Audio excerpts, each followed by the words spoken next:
thanks for starting us off. It's 4:03 on March 25th. Was there any public comments submitted, Cynthia? No public comment.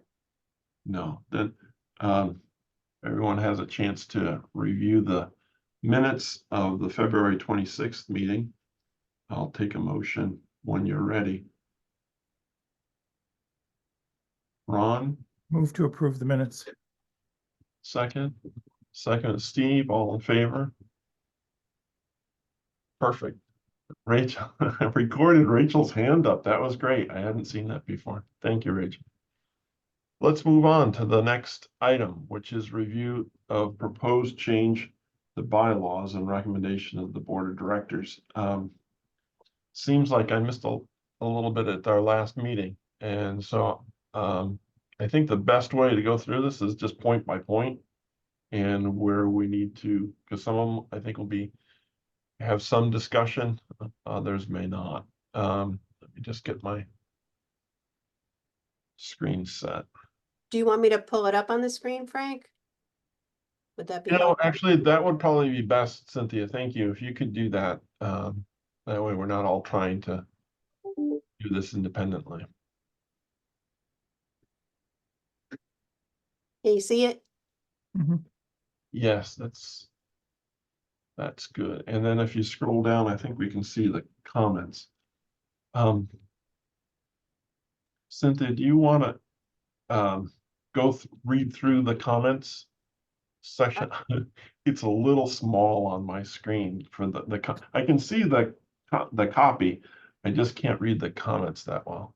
Okay, yes, I will go through it, and then when I need help from John and Steve, I will ask them. And I want to thank John and Steve for helping me with this. At our last meeting, we discussed that I wanted them to take a look at it, which they did. So on page 3, basically what we did here was shorten the time period in terms of getting out the notice of the annual meeting and special meetings. And then people don't seem to fax too much anymore, so we took that out. So this is essentially just giving really staff some more flexibility and the committee to get things out to our members. Any questions or comments on that item? No? Do you want to move through the document, and then if we have any places where we get stuck, we can talk about Okay, all right, I'll keep it moving. Yeah. So we had discussed this about a quorum at a meeting of the members at our last meeting, and I expressed some question about whether it's difficult to get 25 members, and we look back at our data, and we actually generally get about 35. But then John told me that we can, under a particular Connecticut statute, we can vote by proxy. So I added that in there if that's something that we want to include. So essentially the votes are, as you may recall, they're minutes or they're voting in members to the partnership usually. In this case, there will be a vote on the changes to the bylaws. How many members So do we have? Oh. Go ahead, sorry. Ron. To say voting by proxy, I could, for example, give you, Cynthia, my proxy if I can't go to the meeting, and you would cast my vote. Excuse me. That's what it sounds like. Yeah. John? Thank John. Yeah. There's specific information that needs to be contained in the proxy form. It's usually just a simple one-page document. And I, or even, Steve, I'm sure could prepare a form that could be used that would be uniform.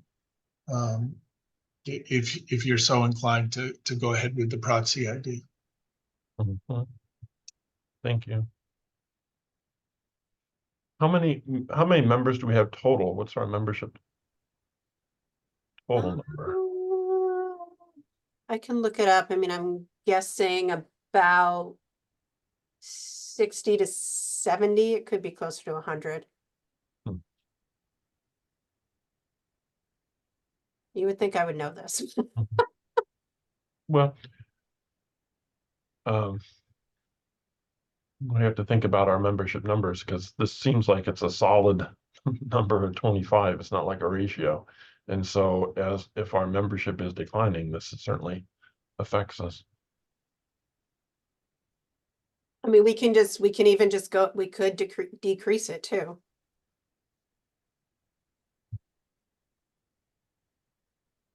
Any other thoughts from the committee?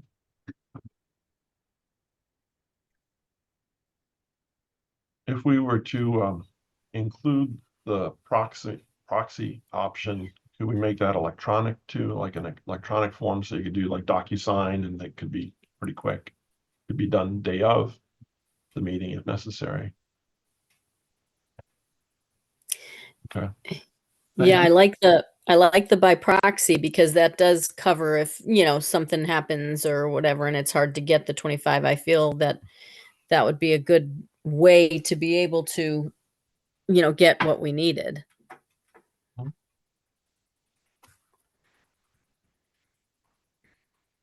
Is there anybody opposed to the proxy concept?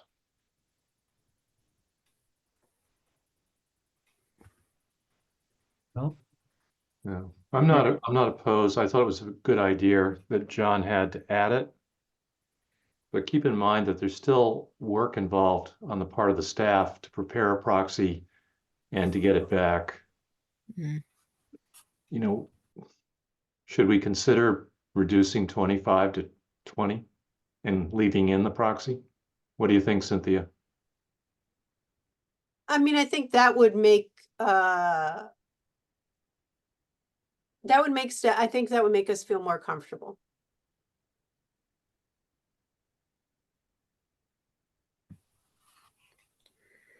So we're looking at a change from 25 to 20 and including the proxy. I have consensus from our group on that. All right. Yeah, I mean, I like the idea. I think it covers, we've been getting 35 and hopefully that stays at that. But on those times that something odd happens that, Cynthia doesn't need to be running around or, worrying about getting, 5 more people or whatever. I think that might make a big difference in those situations that we might be getting close. Mhm, So I mhm. think it does make sense. It's a little less work on that side, even though on the proxy side, it may be a little more work, but the individual side, that 5 people can make a big difference in time. Yeah. And Ron? phone calls. Did you have a point on this? Right, well, if we're a membership organization and we get to the point where there are 10 people who show up at the meeting and another 10 give their proxy, and that's 20 people out of whatever it is, 100 or something. I mean, as a practical matter, I guess it works fine. As a conceptual matter, I'm a little wary of having the number that small. Other organizations I'm part of, the quorum is 50%. And Mhm.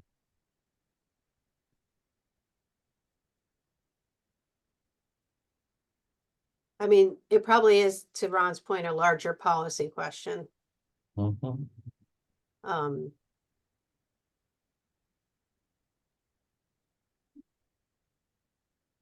Is there a step? but I don't know I don't know that we couldn't do this, but in terms of trying to keep our membership, is that something we should still be promoting and pushing? And I guess that's where I'm going with that. You're saying that to redefine the term membership, whether that. Well, I know we've talked about, yeah. Yeah. I mean, we've been trying to call it supporters and, in our budget, we're trying to raise an additional $7,000. And so we've had some luck so far. I have a couple of meetings set up. Mhm. But it's, sort of the jazziness of it is not what it was in terms of, I mean, just being straightforward, I think. Now we are having our meeting this year at Husky, so I'm sure that will there'll be some allure there to see what it's like, and even though it will have been open probably for a couple of months, but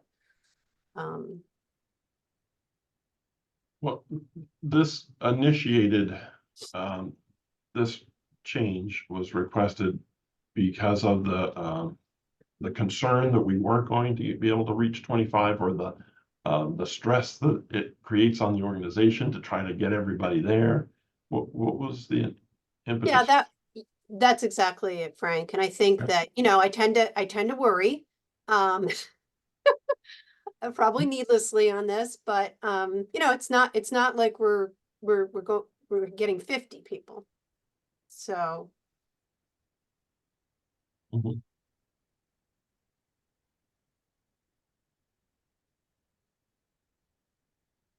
Well, I'd like to say that, so right now, the proposal is to add, to stay at 25 with the proxy. Or no, Steve, you actually went down to 20 with the proxy. Yes. Do you want to you're sticking with that? Why don't we just Well, get, the Yeah. only reason I made that comment was because I think I've been to every annual meeting that the partnership has ever had. And it's clear that our membership is not as robust as it was at the beginning, or even 10 years into the existence of the partnership. So I anticipate a declining membership. Mhm. But we can also address this at a later time if it truly becomes a problem. So if you want to leave it at 25, I'd be fine with that. Ron? Small technical question. When you have a couple as members, are each of them counted as part of the 25 or 20 or whatever it is?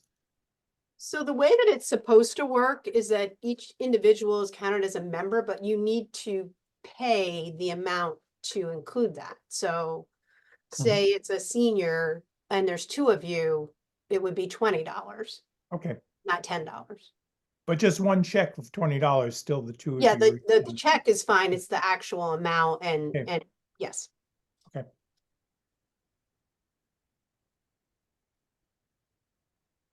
So it sounds like maybe we're saying to leave this with this one change with the proxy. To 20. Well, it sounded like maybe Steve was saying we could stay with 25 and see how things go. Hmm. I think he was willing to do that to kind of answer Yep. Ron's That's concern. right, because the committee has not overwhelmingly come out and agreed to 20. So let's leave it at 25. All right, that sounds good. And I think it's something that we should, talk about membership too, as a larger issue about what constitutes that, and how we're driving new members to our roles. Thank you, Steve. Anything more on this topic, or can we move to the next? Let's keep going. We got discussion about ex officio directors. Yeah, so this is something that Kara wanted to address. I'm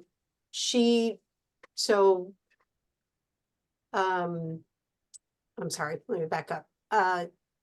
As you know, there's two ex officio positions on the board. One is the mayor or the mayor's designee, and the other is the president of UConn or the president's designee. So currently, Mayor Moran serves, of course, in the town position, and Kara Workman serves in the president's position. So for the first time, for the last couple of years, we've had a UConn employee, Kyle, as our board president. So the lines got a little blurred in terms of who does what with that ex officio role. So Kara thought, a lot of it has been history and that type of thing. So Kara wanted to clarify in the bylaws what that ex officio person would do, whether it's the town or whether it's UConn. And she did give Kyle a heads up on this, so this is something that he knows about. So I can read it if you want, or if everybody's had a chance to read it. And I think, John, you thought we may want to put this in a different, or have a separate paragraph or separate section. Yeah, that was just for clarity. I think that the number of directors is one topic, and then the duties would be something separate. It might be easier to follow in a separate paragraph.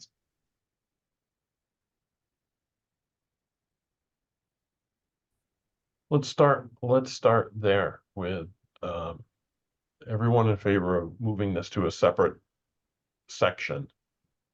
Paragraph on just duties. Everybody good with that? Where would it be moved to?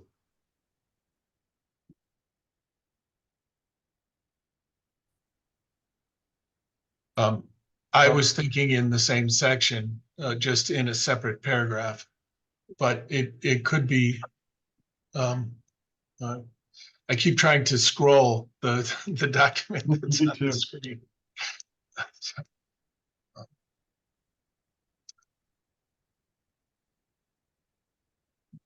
Oh, yes.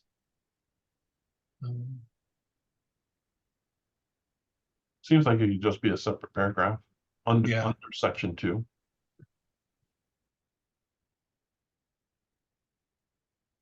Cynthia, would you mind reading it? Just get Rachel's, I don't know if Rachel can see it from her screen on her phone. Okay. What do you want me to do? Could you just read this section? So Yeah, as we're saying, yeah. this paragraph, yeah. Yeah, Oh, I can read it. I can read it. You can read it? Okay. Thanks, Cynthia, for making that larger. Now, Sorry, my bad. I felt like I was getting really close to the screen. This thing is like tricky. Cynthia, could you scroll down to the end of the section, or the end of that Right there, Steve? even farther? Keep going. So I noticed section 6 refers to emeritus board members. Since we don't have to, it would be nice not have to renumber a bunch of sections. Could we just make it number 7 or number 6?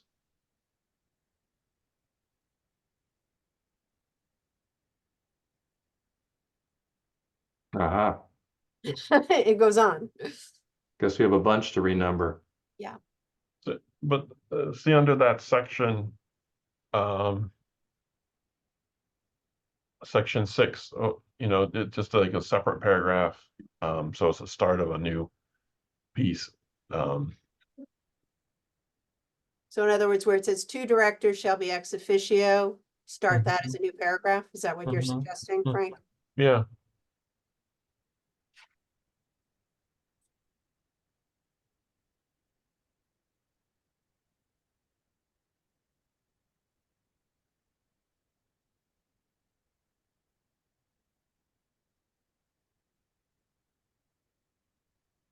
That, none doesn't make sense down below. It also have the 2 directors shall be students. Those could be a separate paragraph as well.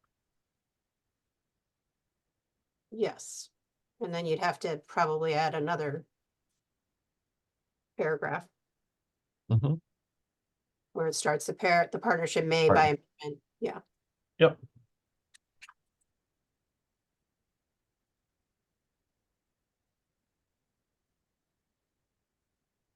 So so we took care of the formatting issues. What about the substance? Is there commentary on the substance?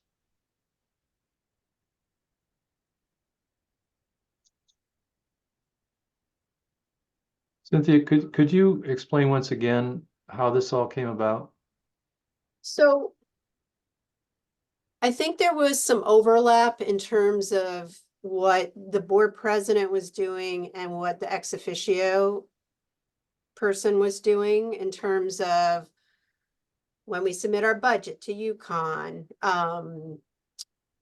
in terms of who the appointees are, who takes care of making sure that UConn has its appointees. So there's a little bit of overlap there, and I think Kara wanted to clarify that because we hadn't been in this situation before, where we had a UConn person who was the president.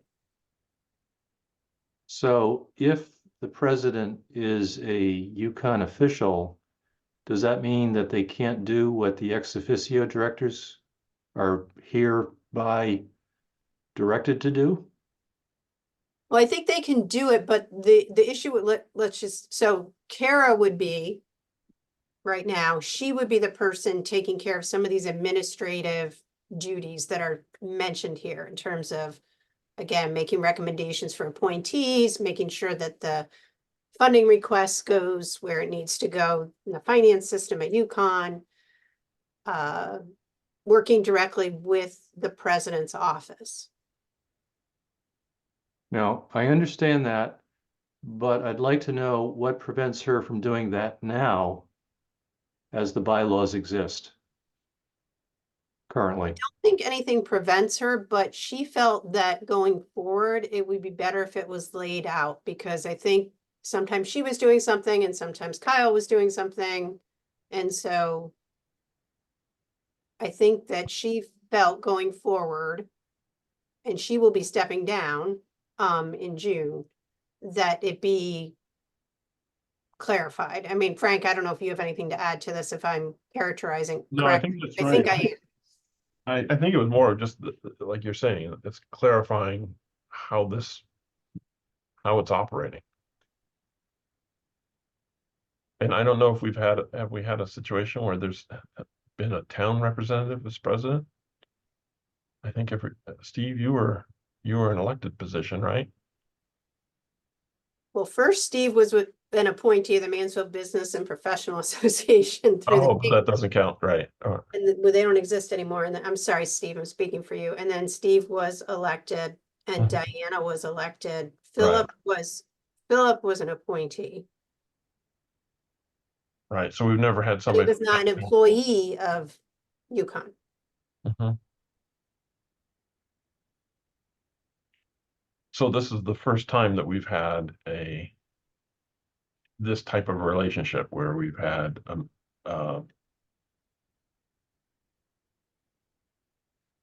someone who is in the ex officio role and somebody is president from the same entity, in this case, the university, but it could happen on the town side as well. Right. It's probably almost a policy versus maybe a bylaw, but we don't really have you know what I mean? This Policy, is yeah. probably the only place we have to, and I'm using the wrong language, Steve and John, to codify this. Unless there was some sort of MOU, which that's another way I guess this, could be addressed. So Kara was doing this out of just in the moment, thinking that since we've experienced this, she just wanted to clarify it. Has it come up with anybody else that this is unnecessary delineation of duties? No, I think she wanted to set the stage, as she eases out of her role. Her role has evolved kind of also in the last couple of months. So she's not working in the president's office anymore. So I think that's what happened, is she just wanted to work with who she needed to in the president's office to make this as clear as possible. We'll look to the committee for comment.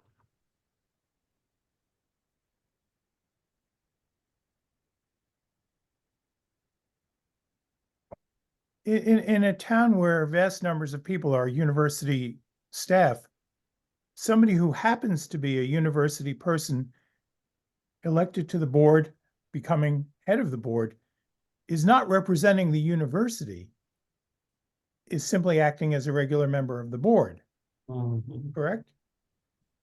Whereas one of the ex officio appointees has as his or her charter to kind of represent the university.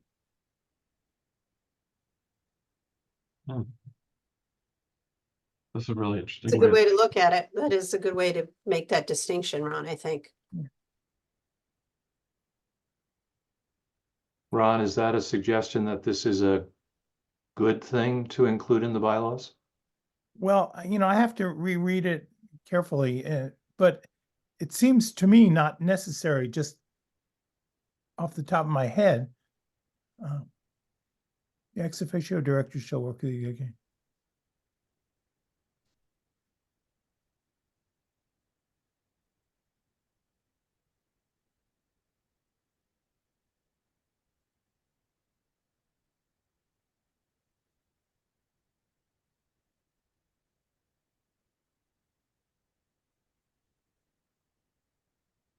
I'm not sure it's necessary, but I'm open to other people's thoughts.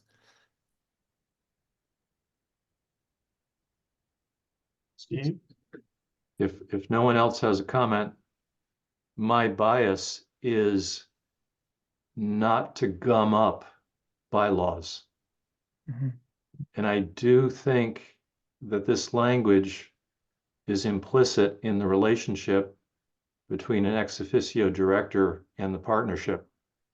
But I'll defer to the will of the committee if committee members would like to incorporate this as a separate provision in this particular section.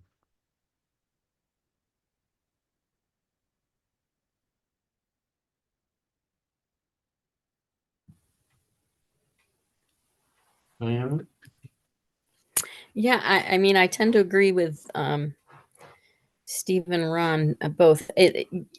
I feel the distinction that Ron pointed out is just they're two different things, and with the town and with the university, there's that I mean, I think I always just thought it was that person that performs these certain jobs. I don't know that I expected and others, and I don't know that I expected it to be written in the bylaws, I guess.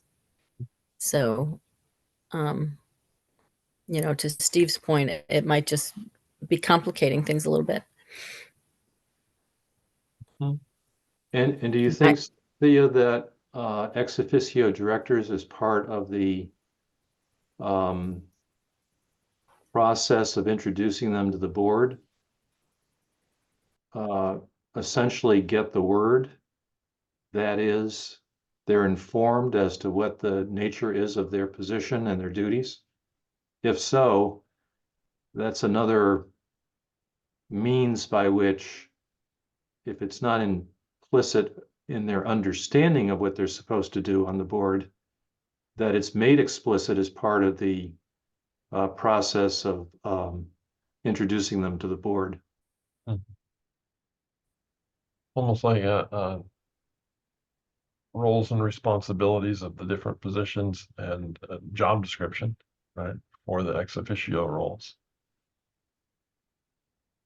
We don't currently have that. It's just the PowerPoint that we go through the orientation, right, Cynthia?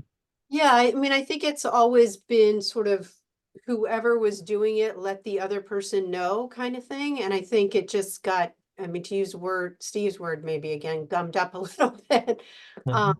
With sort of a couple of people, trying to represent the university the best that they can. And so,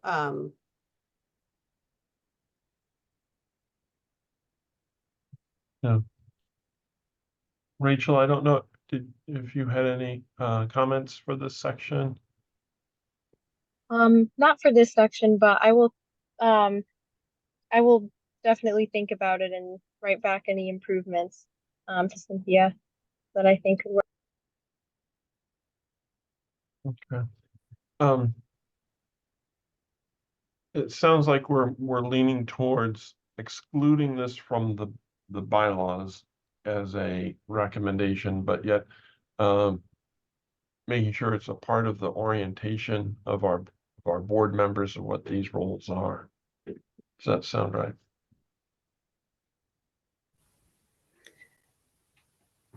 Yeah, I think, I do think orientation might be the time. Okay.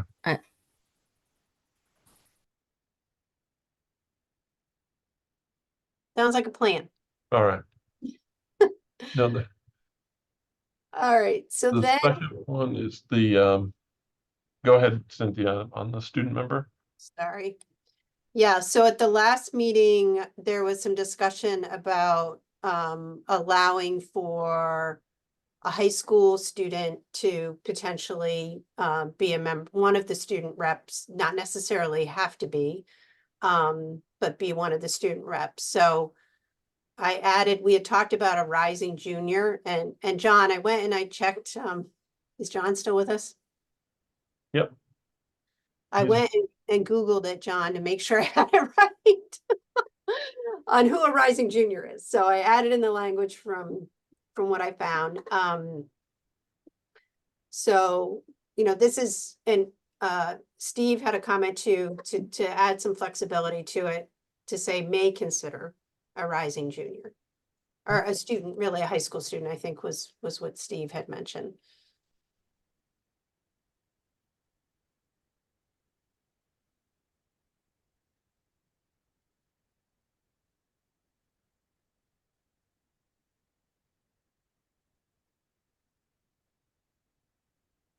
Yeah, the reason that I suggested that the governance committee consider a high school student and why we don't want to make it sound mandatory that they have to appoint a high school student is in part due to the fact that we've had an experience already of a number of years of having 2 UConn students, which in my view has worked out pretty well. And if you look at the number of UConn students compared to the number of E.O. Smith students, and I can't imagine that we would want to appoint a Coventry High School student or a Lyman Memorial High School student to the board, then we're really talking about E.O. Smith. And if you compare the size of the 2 student bodies, the likelihood that you're going to find an outstanding candidate from the high school is much more remote than finding 2 outstanding candidates among a much larger student population at the University of Connecticut. So while I'm not at all opposed to considering high school students as board members, all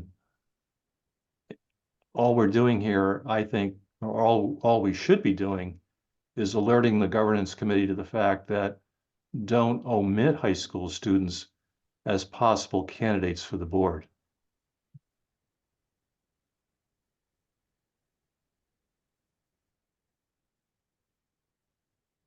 Excellent. Any discussion?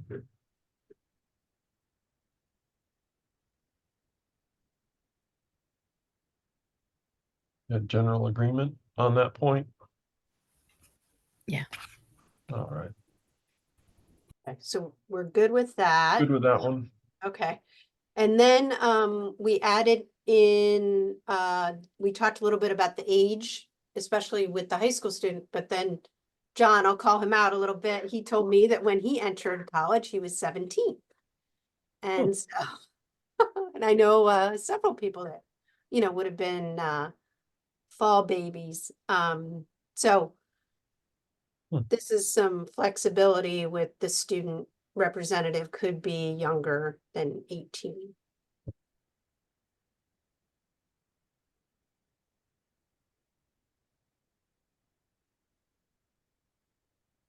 So, any discussion?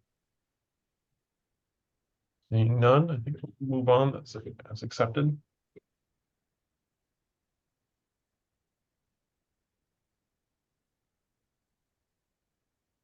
All right, so the next one's the one that I probably need John's most help with.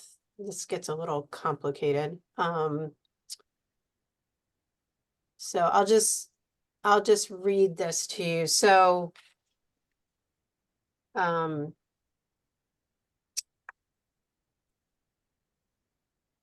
Harris suggested that perhaps the appointees from the town or UConn be removed by that ex officio person, whoever that is.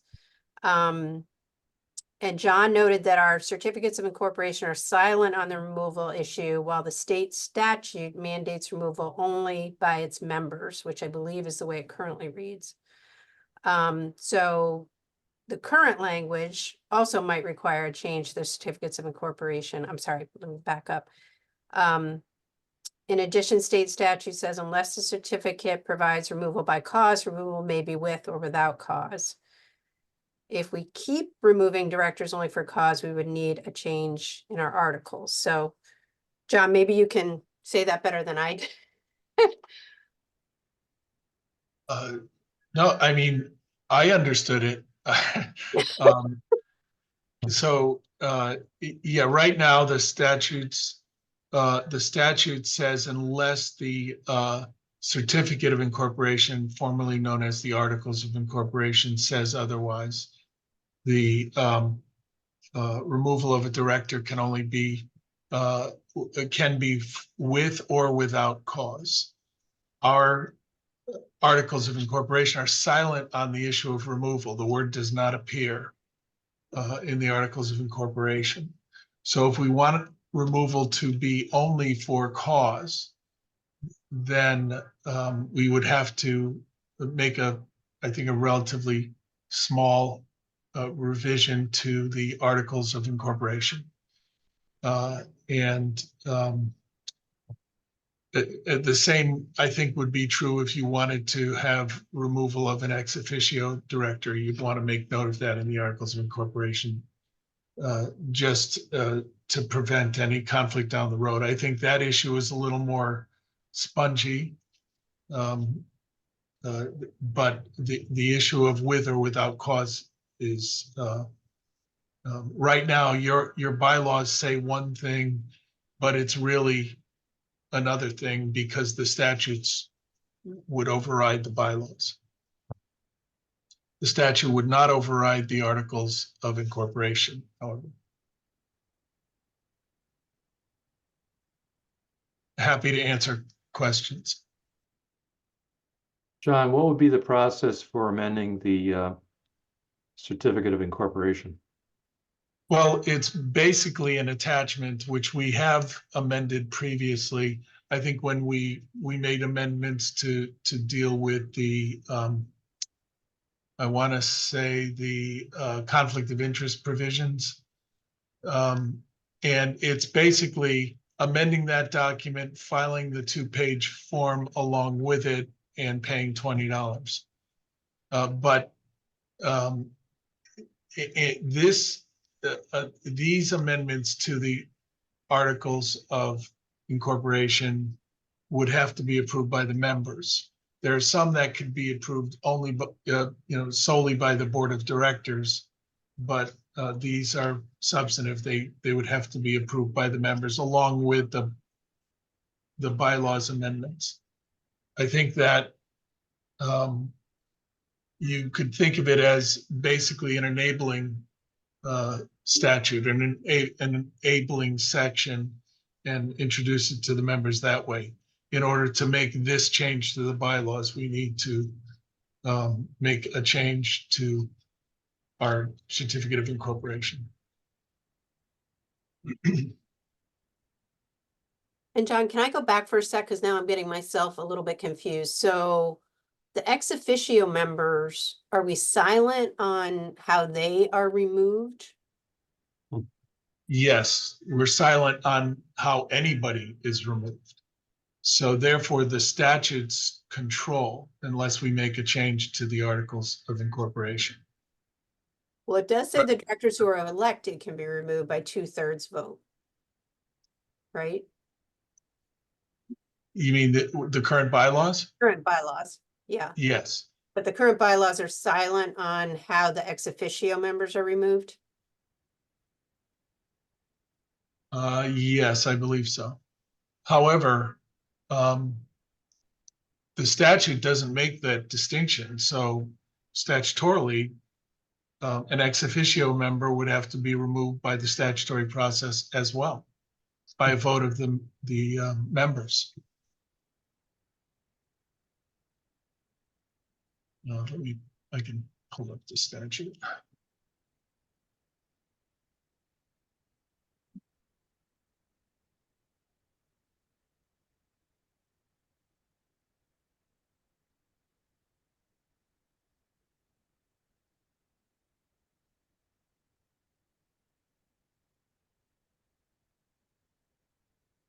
So it seems like there's the disconnect between what our articles say, what the statute says, and what the bylaws say, and then there's the policy discussion Mhm. of whether we can or want the town or Yukon ex officio member to remove those appointees.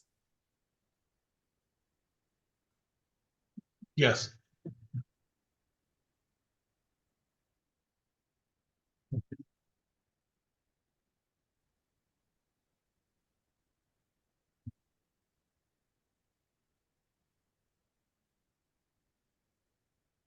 And of course, we have to have all this figured out by Thursday.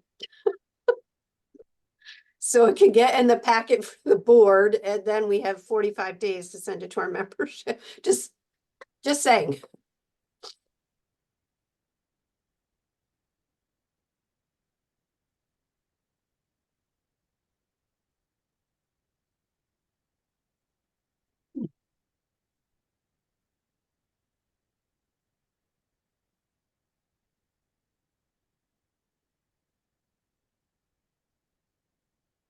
So John, are you still pulling something up or? Oh, no, I'm, Oh, okay, I'm waiting for, we're in discussion then. yeah, Yeah, I keep rereading it, but I would like to prompt discussion from the committee. Thoughts on this and those who've.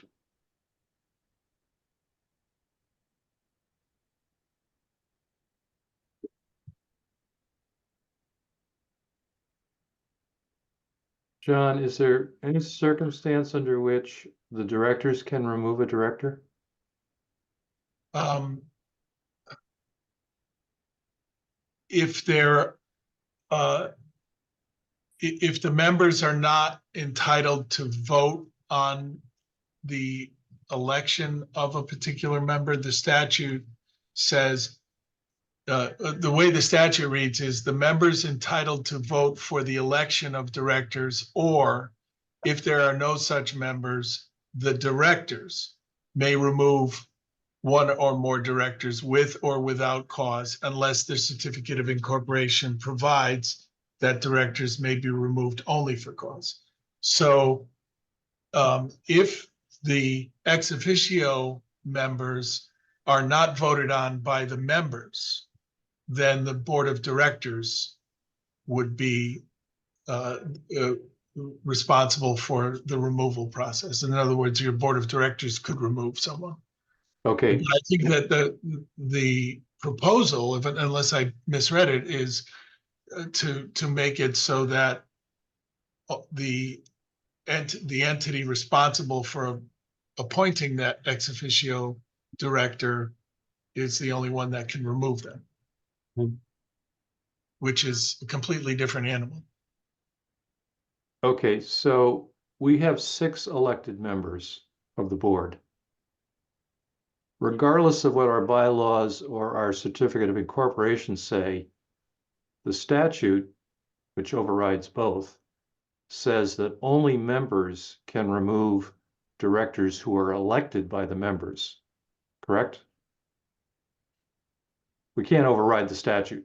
Yes, So that means that there are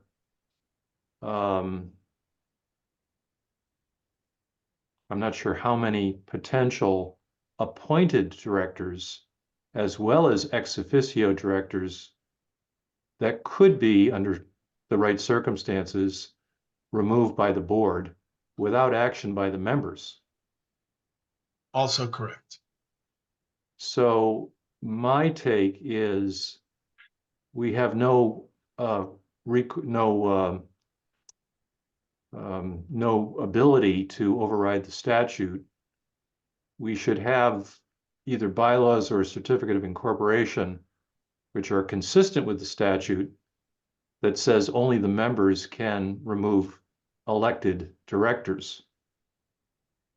By the same token, it would be my vote that the members not be involved in removal of directors who are either appointed or ex officio, and that either our certificate of incorporation or the bylaws or both should say so. That's my take.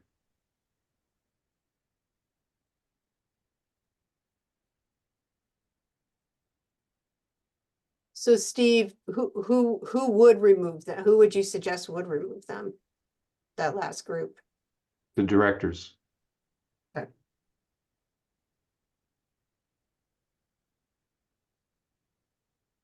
And we can do that legally, but only if our bylaws and or certificate of incorporation authorize it.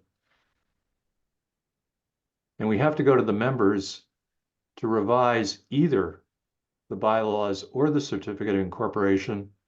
So the process is the same. It's no more work, I don't think, not much more work to revise one or the other to be voted on by the members.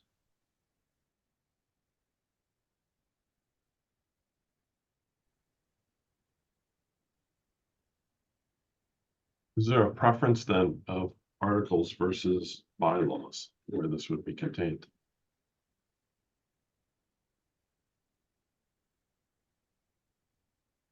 That's where we need John's guidance.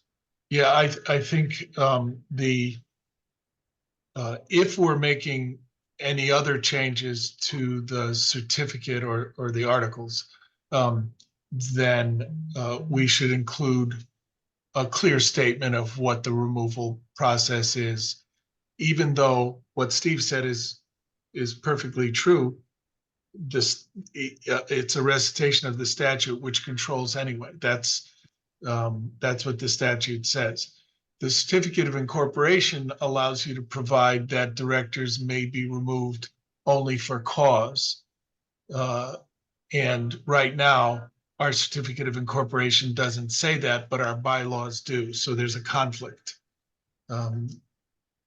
So in order for a director to be removed only for cause, an amendment to the certificate of incorporation would be required.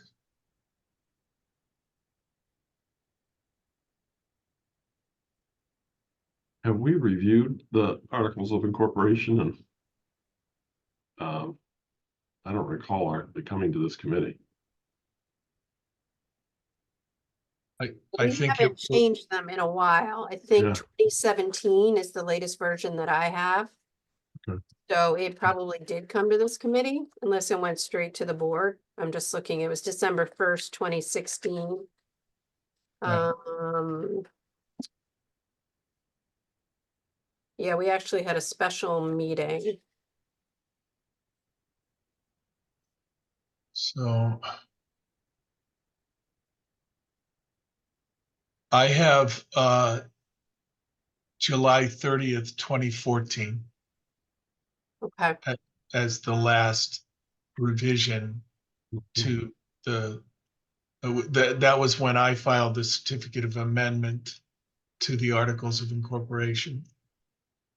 If there was a subsequent one, I don't believe I handled that, which would have been unusual. I yeah, think. your name's on the email, so. Uh-oh. Yeah, yep, you did file it. After the 2014 amendment, Yes, yep.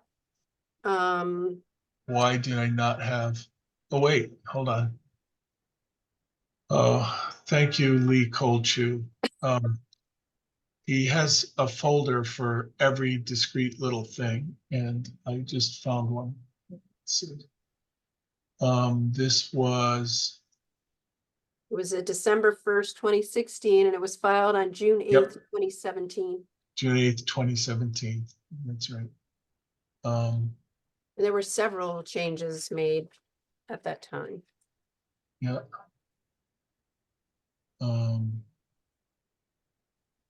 Information.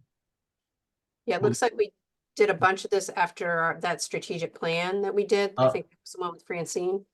Yeah, I have the red line version. So. So this seems like it's warranting a full review of those. And it may be a change to that document. How do we do that in the time frame that we've got?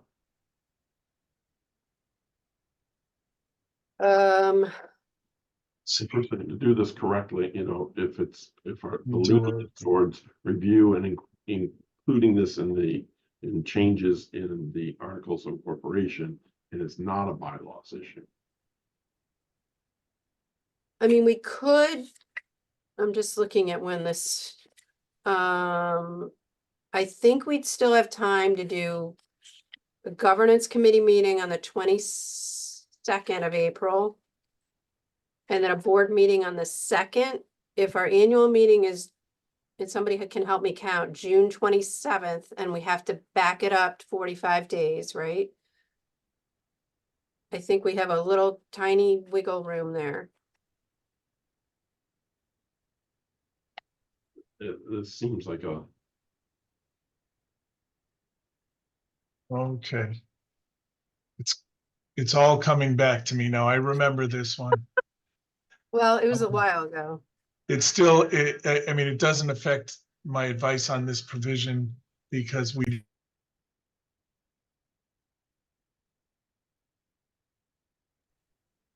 it's still silent as to the issue of removal, so.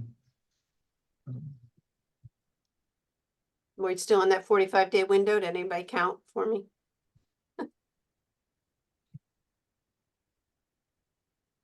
I want to say. I think that's around May 13th. Do you May have 13th, around there? Yeah, I think that sounds. So I mean, if John If I can count. help me work on this, the other issue is that I'm gonna be on vacation the week of the 15th. So it would need to go out, unless somebody can help me in the office, it would need to go out around the 11th or 12th to the governance. Mhm. So, just for my calendar, the next governance committee meeting is, the 15th, did you say? April 22nd at 4 o'clock. 22nd. Mhm. Okay, And then the board meeting is May 2nd at 4:30. Yeah. and when is the, annual meeting of the June members? June 27th, it's a little later this year, which helps us Yeah. out. Yeah, okay. Okay, that's not gonna be a problem. I can, give you some recommended language for this, an amendment to the certificate of incorporation or articles of incorporation. how does the committee feel about this course of action? So we're, as I understand, we're remaining silent in the bylaws on this, and we're asking for this to be written up for the articles of incorporation that we'll take up at our next governance committee meeting. Have we given John enough guidance as to what we want him to present for possible changes? For example, our committee members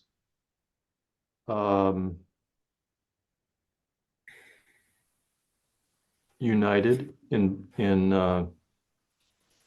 the idea that directors who are appointed or ex officio would be, for example, removed by action of the directors rather than the members.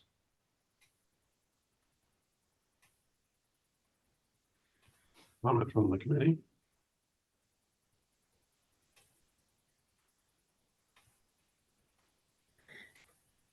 I mean, I agree. I think it should be the directors. I do agree with that part. I would over the whole membership.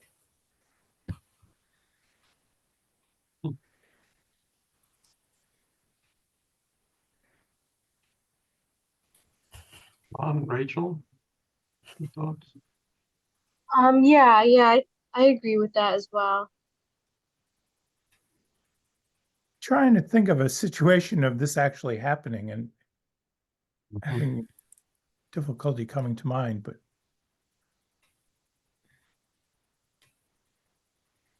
yeah, I'm okay with this. I think it'll help too when John lays it out for us, both in the bylaws and the articles, so it's super clear. Yeah. At least it'll help me, I think.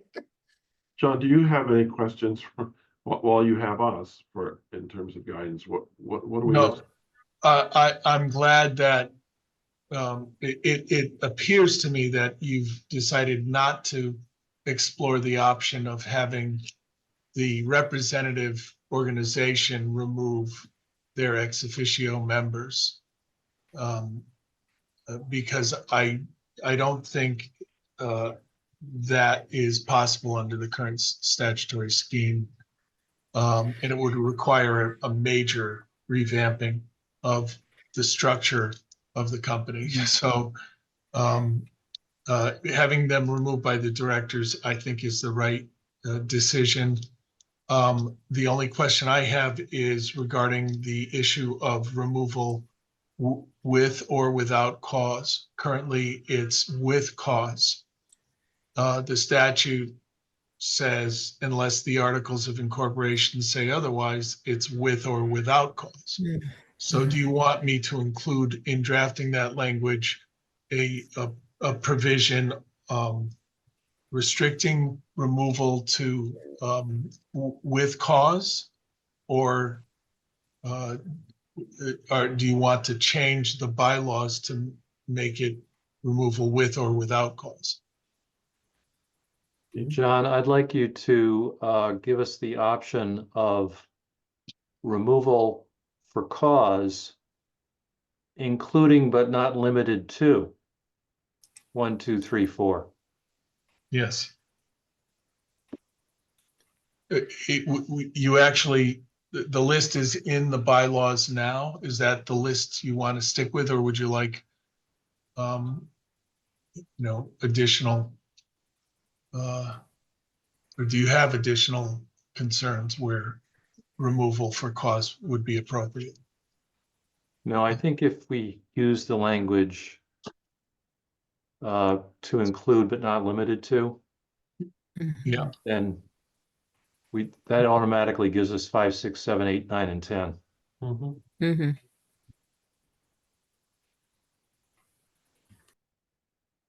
Got it. I don't have any other questions so far. I'm pushing up against the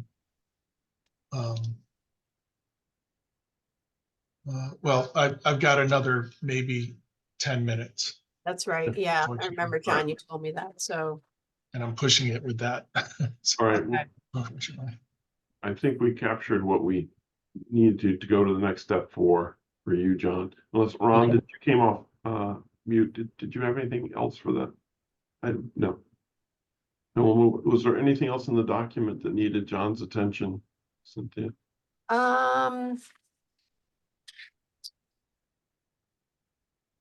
No, I think the next one is a policy thing for the committee. Okay. Yeah. So I think we can let Yeah. John go, and I apologize, John, I forgot to mention at the beginning that you had a time thing. So thank you for taking so much. Yeah, thank you for your time today, John. This is very helpful. Look forward to your drafts. Thanks, John. Thanks, John. Really helpful. Okay, take care. So I can leave the meeting now, or, You can. okay, I appreciate it. Thank you. I'll talk to you about the delivery schedule offline. Yeah, sounds good, John. All right, thank you. Thank you. Okay. That's why you sign up for this committee, right? The bylaws? I don't know what we do without Steve. No, I know, Steve, you're invaluable. You know? All right, so here's another Kara suggestion on, she wanted to know if we should put something in the bylaws where ex officio members may join committees but not required to. So, I think we're silent on this, but we do have in our, as I said in the comment here, in our board expectations document requires all board members to serve on a committee or a planning group.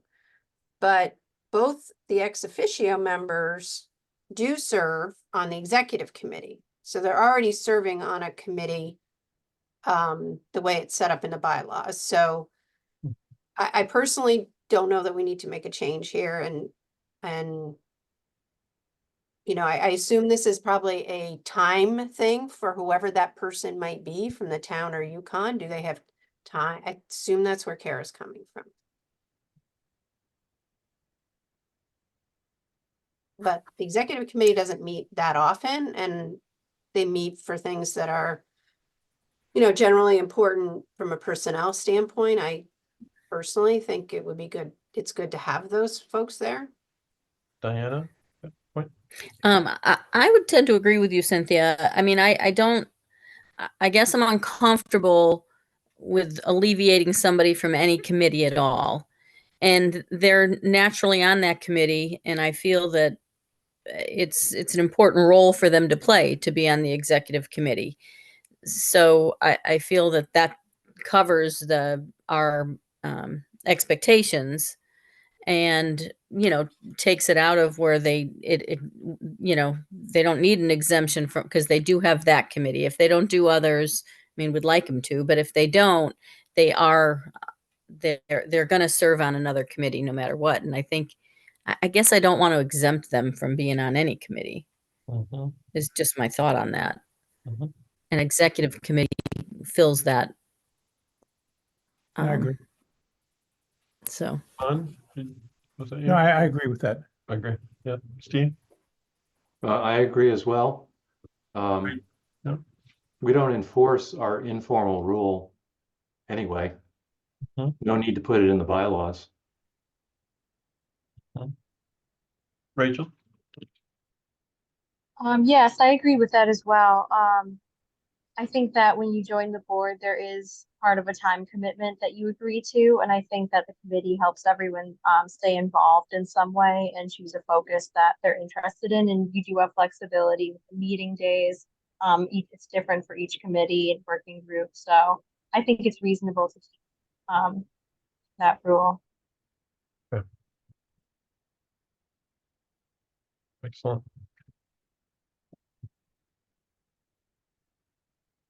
We're almost there. So 12 was just a typo that I found. I think page 12, yeah. Yeah, I think there was needed to be an extra space or something. Mhm. Then page 13 was Sean's suggestion that the treasurer serve as a member of the Finance and Growth Committee. Hmm. Do you think makes sense? Any thoughts on that one? Concerns? None? It's good. makes sense. Kind of surprised wasn't already there. So yeah. Getting down to. Okay.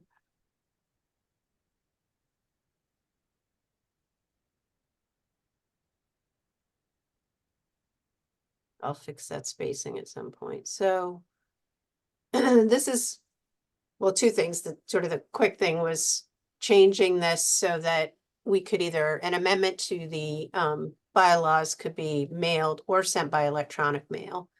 Mhm. So we put, now that's to the board, Mhm. which that's gonna be tight. No, I think I can, never mind. And then to the directors, we cut it back from or we're suggesting cutting it back from 45 to 30 days. Now, that would not affect this meeting. So that's why we still need to count the 45, obviously, but that would give us more flexibility.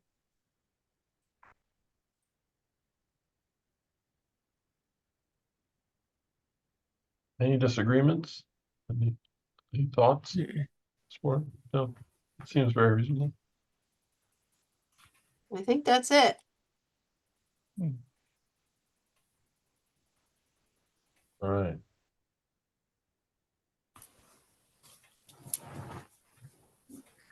You, in a quick summary of what we just went through. Let's see, the first item was up in, I'm trying to look at my other screen. Oh, I'm sorry, do you want me to put it back up?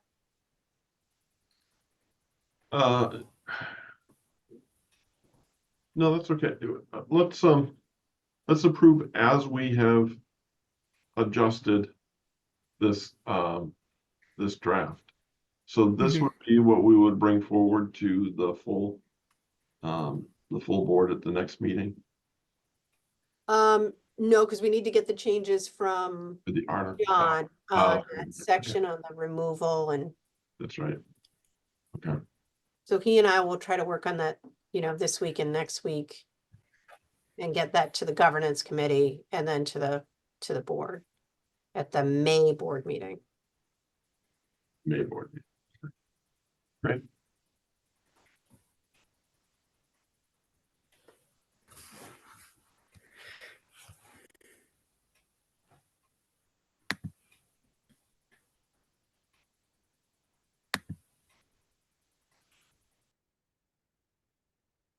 Sorry, I'm trying to get to my own screen.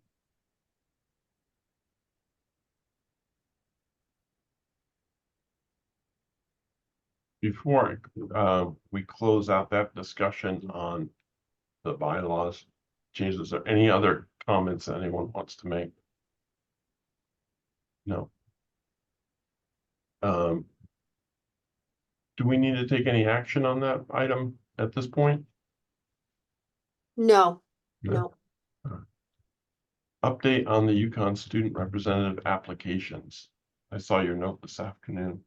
Yeah, so we have one application so far. Rachel emailed me. Can't remember, Rachel, if it was today or yesterday, that she's gonna do some. Yep. Yeah, I did email, I think yesterday was it? Or was it? Oh, yeah, yesterday I emailed and I'm gonna reach out to Worth, the School of Business, and also I thought of, submitting an announcement to the Daily Digest because, all students get those emails and it's something a lot of people read them. And to stay updated, and if we have an announcement in there, people can just click on the link and it takes them to it can take them right to the application. I also know the individual who is going to be the president of USG next fall, so I could see if this time the president will find someone who will find a group of people who are interested. I've spoken to the president before, but he was graduating last year, and I'm not sure if he got the chance to reach out then. But since I do know the president well, I think she'll find she might be able to connect some people who are really interested. So I could send her an email. I could send an email to Worth, the School of Business, and the Daily Digest.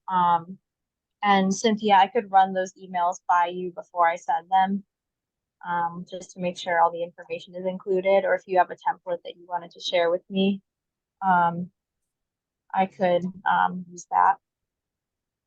Yeah, I think that, if just sending the application and reminding them of the deadline, I mean, you can run it by me if you want, Rachel, but you don't have to. But I appreciate that help. I sent it to Melissa Foreman, who I believe is with the Learning Communities, Jennifer Lease with the Honors College, Alexa Stennis, who's the community manager at the Oaks. The only person I heard back from was the public administration program at UConn, and they sent it on to a few other folks, which I don't have right in front of me. So That's the Hartford campus, right? yeah, yep. Because I thought, that's right up their alley, public administration, or this should be. I'm trying to think who. Yeah, the department sends out emails as well, so if you could ask them to put it in there, then all those the people who are majoring in that department will get it, all the students. Yeah, he sent it here's just a couple of names, and I'm not sure all their association, but Anna Clara Blesso, Kathy Hendrickson, Miguel Colin, Mhm. Adam McCready, Jose Garcia, Maureen Armstrong, who I know, Mary Catherine Dakota. Hmm. Do you know those folks, Frank? Some of them. I've Yeah. been doing this. Rachel, thank you for all that outreach and pushing out. What was our timeline again, Cynthia? When do you? So it's due Friday, not this Friday. It's due the 5th at 4 o'clock. All right. Well, So the spring break, we got, this is what usually happens, so it's usually Is rushed. that when? Is that when the applications are due by?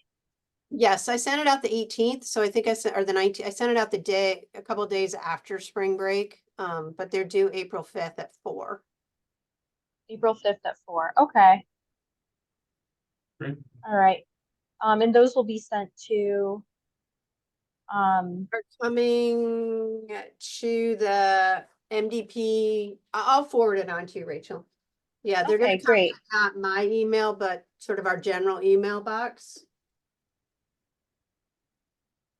Okay. All right. Thank you, Cynthia. Great. I'll send it to the whole group again. Helpful. Discussion of new board members, Cynthia? Yeah, so I spoke with Kyle a couple weeks ago, and my understanding is there hasn't been a discussion yet about the replacing Frank and Kara. So I think that's TBD. Okay. Update on annual meeting. Yeah, so I think I'm not sure if I had confirmation from Dan from Huskies, but we are set for about 5:30 on the 27th at Huskies, so we'll do some food, we'll have our business meeting, and then we're trying to, again, combine this with the night of a concert on the square. So 6:30 to 8 are the concerts, so we hope to kind of make it a fun night for people to come out. So haven't done much work besides that. Kyle and I are supposed to meet with Dan and Will on Monday to talk about their support of the partnership. Go out to lunch, and I'm still, hopefully they're gonna open soon, so. Right, sounds like good option. Yeah, I think it'll be great. Yeah, update on strategic action plan or working groups from anyone? So I think I told you all the furniture, so the umbrellas are in the parking garage, 3 huge umbrellas for the square. And then the furniture, I believe, arrived at the Public Works garage today, so the tables and chairs, but I didn't get a confirmation. Both of these are coming from Florida, so. Anyway, we have a promotion public spaces meeting on Wednesday, and so hopefully I'll have a report then. As I mentioned, something with sustainable funding is meeting with the folks from Huskies. I'm meeting with the Dog Lane Fenton River folks on April 5th to talk to them some more about their support. I'm not sure if there's anything else major to report.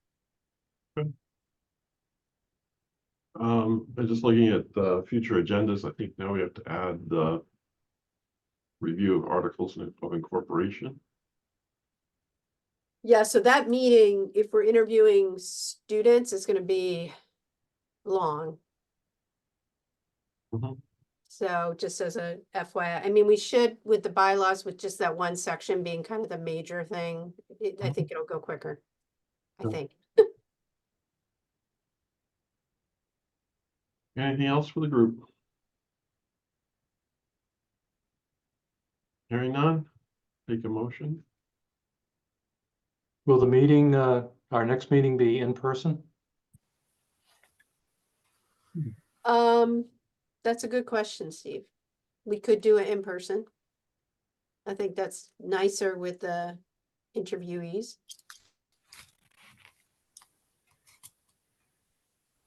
I can check with Kyle when he's back.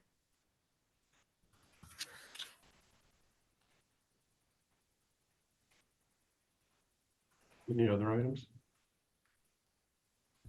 Take a motion to adjourn. So moved. So moved. All in favor? Second. Thanks, everyone. It's a good discussion. Thank you. See you at the next meeting. Thank Go go Huskies. Bye, everyone. Yeah, Bye. go UConn. Good night. Thanks, Right. everybody.